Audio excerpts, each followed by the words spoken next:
坦克作为如今世界各国军事体系中不可或缺的一员，其在军事领域的地位自然不低，而对应的世界各国都愿意投入大量的资源和人力财力去研究这种武器。不过即便是如此，坦克一个存在无数年的问题依旧没有得到解决，室温。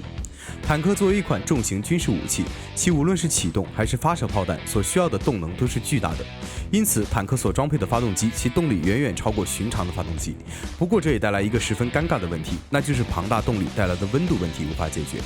现目前无论是美国还是中国，只有寥寥数款坦克装有空调，而除了这些极少数的情况以外，大部分的坦克室温都达到了56度甚至是60度以上。坦克里面安个空调就这么难吗？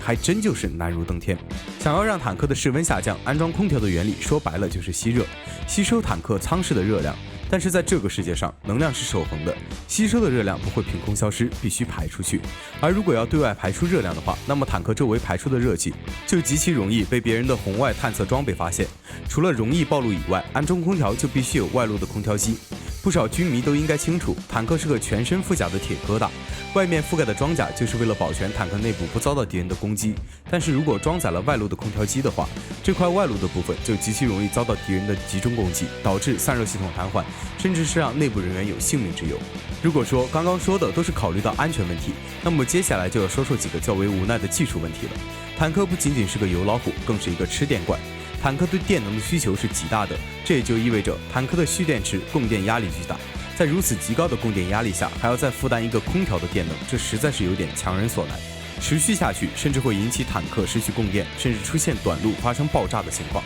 最后就是技术的成熟性，在坦克里面安装空调，不是大家去超市买个空调，然后回家里安装上那么简单。由于目前主流的坦克都是采取的3防装置，这个装置一旦启动，空调也必须关闭。如果想要启动空调，就必须研究出满足3防的前提下，依旧能正常运行的空调。而这项技术，世界各个发达国家都只能说是刚刚入门。综上所述，现目前的军事技术还不太能满足坦克内部安装空调的条件，或许未来几十年后，这个问题可以得到解决。